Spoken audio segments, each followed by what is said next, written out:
permanent tissues are the mature cells. Okay, they are the mature cells. They undergo growth and the differentiation. They originate from the meristematic tissue only. You know that the meristematic tissues have the power of division. So all the other tissues are made up from the meristematic tissue only. Permanent tissues lost their power of division, but sometimes they may regain their power of division if needed. Okay, so these are the characteristics of permanent tissues. They are divided into two categories: simple permanent tissues and the complex permanent tissues. Simple permanent tissues are made up of same type of cells and we call it homogeneous tissues. And they are of three types: parenchyma, collenchyma and sclerenchyma.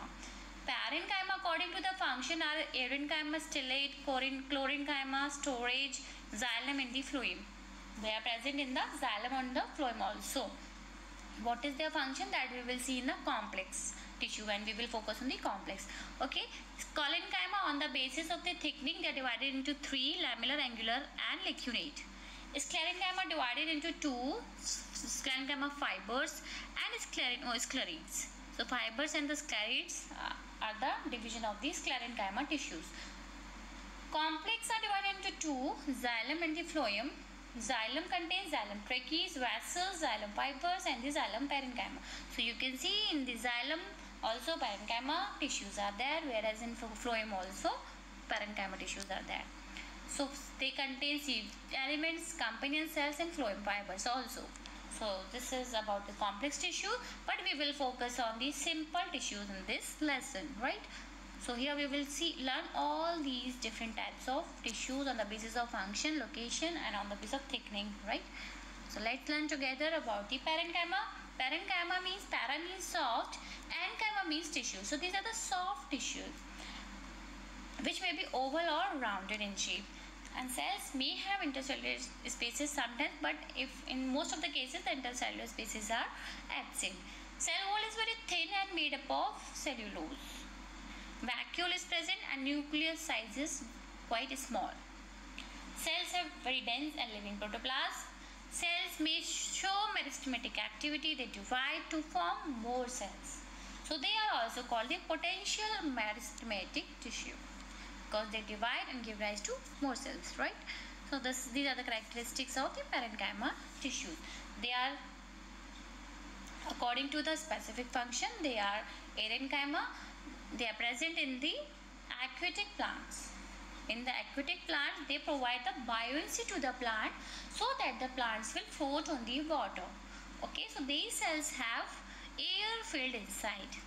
Example are Econia, Hydrilla, Nymphaea. In the Nymphaea you will see, this is the diagram of the Nymphaea. This is the TS of the petiole of the Nymphaea. You will see lot of air spaces that are inside. So this is because of the arenchyma tissues. Then we have a stellar parenchyma. Stellar means star shape. Sometimes the parenchyma is star shape and enclosing a wide air space also. Example is the petiole of the banana. Here you will find the stellar parenchyma. Chlorenchyma means if the parenchyma contains chloroplast, then we call it a chlorenchyma. So chloroplast containing parenchyma is known as the chlorenchyma. They act as a storage reservoir also. They store sugar, oil dross, proteins. So example is the endosperms of the seeds, which contain lot of things. Sugar, proteins are there inside. So they are known as the storage parenchyma. If they are present in the xylem, they are known as the xylem parenchyma. And if they are present in the phloem, we call it phloem parenchyma. Okay, the main function of the parenchyma is to store. They are the storage tissues. Okay, let's move ahead.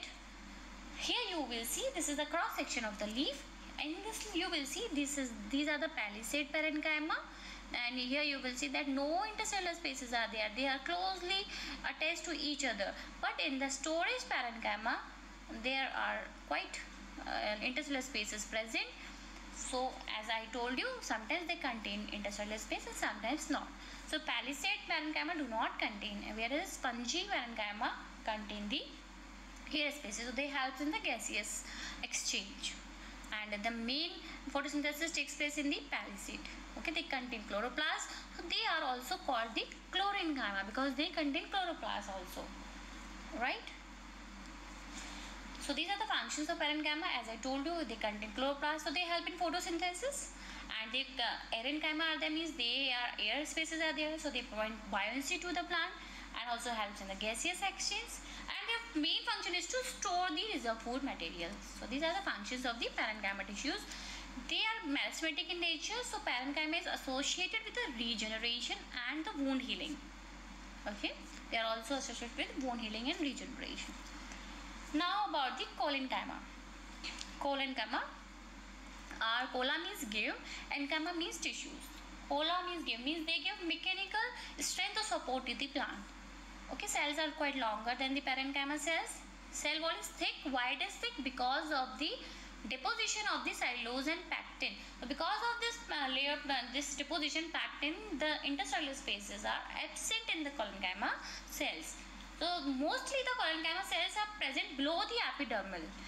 Below the epidermis you will find another layer is there, which is made up of collenchyma tissues. Right? They are also present in the upper and the lower portion of the vascular bundle of the dicot leaf. Now on the basis of the distribution of the thickening, collenchyma are classified into angular, lamellar, lacunar and the annular. In the angular collenchyma, you will see the thickenings are there only at the corners, and I told you that thickening is because of the deposition of lignin. So these angular collenchyma present below the epidermis. As I told you, in the hypodermis region there is angular collenchyma. Then we have lamellar collenchyma. Here the thickenings are plate-like and occur in the tangential wall. See here, lamellar.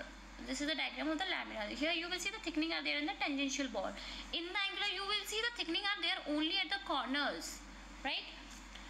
And in the lacunar, there are thickening distributed all around in the intercellular spaces. Okay, cells are oval. So cells are oval and thickenings are there in the intercellular space. These are the intercellular spaces where the thickening you can see easily. And in allular collenchyma, you will see there are circular cells and the thickening are there all around. Thickening is present all around this cell. Example is Malva stem. Malva sylvestris stem contains the allular type of collenchyma. Okay guys, now let's see the function of the collenchyma. They are supporting tissue. Main function is to give the support to the plant and resist the tearing effect of the wind in the leaves. Some of them contains chloroplast. If they contain chloroplast, then we call it chlorenchyma. Okay, right. Now let's move to the next permanent tissue, that is the sclerenchyma. So this is the third simple type of permanent tissue. They are the dead tissues because they do not contain protoplast. Okay, sclerose means hard. They are very hard tissues. They also provide mechanical strength to the plant. So remember this, chlorenchyma and the sclerenchyma provide the mechanical strength to the plant, whereas the parenchyma helps in the storage, or they act as the reservoir of the food. So they are the hard, rigid and dead tissues. Cell wall is thick due to the deposition of lignin. Here you will see that there is a deposition of lignin, but in the collenchyma deposition of pectin is there, and in the parenchyma there is the cell wall made up of the cellulose or hemicellulose. So they are of various shapes and size. It provides mechanical support as well as rigidity to the plant body. Sclerenchyma are divided into two categories, fiber and the sclerites. Now about the fiber. Sclerenchyma fiber are quite much elongated cells with tapering or pointed ends. So you will see the cell, they are quite long and tapering ends. Okay, so these are the longest cell in the plant, right? Longest cell. Okay, bone area fiber length is up to 55 centimeter. These fibers are present in the pericycle of many dicots, secondary xylem and the phloem tissue also. Wall is made up of lignin, already discussed. Presence of wider lumen in the middle. Lumen, empty space, is quite wider in this case. At maturity, they loses the protoplasm, so they are the dead cells, right? According to the position, the fibers are again divided into two, xylary and the extraxylary. Xylary means they are present in the xylem. If they are present in the xylem, we call it xylary fibers, and if they are present in the other part except the xylem, then we call it extraxylary. If they are present in the phloem or in the cortical region, then we call it the extraxylary fibers. So sclerenchyma divided into two, fibers and the sclerites. Okay, we have discussed about fibers. Fibers function is mainly mechanical support to the plant body. And commercially important fibers are, you know, that hemp, cannabis sativa, and jute, Corchorus, capsularis. So they are very important, commercially important fibers. Now about the sclerites, they are extremely thick wall of, means there is a lot of lignin is there on the wall with narrow lumen. Lumen is very narrow in this case. In the fiber you will see a larger lumen inside, but here you will see a narrow lumen. These are generally found in hard part of the plant and give rigidity. In the most of the seeds you will see, in the hard seeds you will see the sclerites. So according to the shape and size, they are divided into 5 categories. They are the macrosclerite, brachysclerite, trichosclerite, astro and osteosclerite. Macrosclerite, if you see, they are rod-like, brachy stone-like, trichoblast, astro stellate means star-like, and osteo means they look like a bone shape. They are present in seeds and fruits. Brachia, they are very hard. Okay, they are found in the cortex pith and most of the phloem part. Macrosclerite is just very hard and present in the seed coat of the family Fabaceae. Tricho, it is hair-like and found in the epidermis. Astro, it is star-like and it is found in the intercellular spaces of leaf stems of hydrophytes.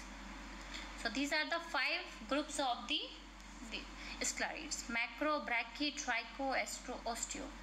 Now you will see the diagram of these. Brachy, they are stone-like. You can see here they are stone-like in shape. Macro, as I told you, they are rod-like. Long cells are there. So these are the macrosclerites, rod shape. Osteo, they look like bone.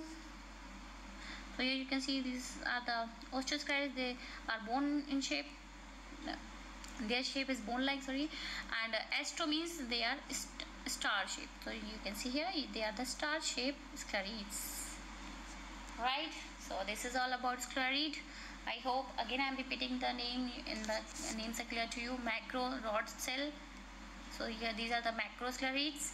Then brachysclerite, stone cells. It is found in the cortex, pith and phloem part, and it is quite oval in shape. Brachysclerite. Then tricho, diagram is not there, but they are hair-like and found in the epidermis.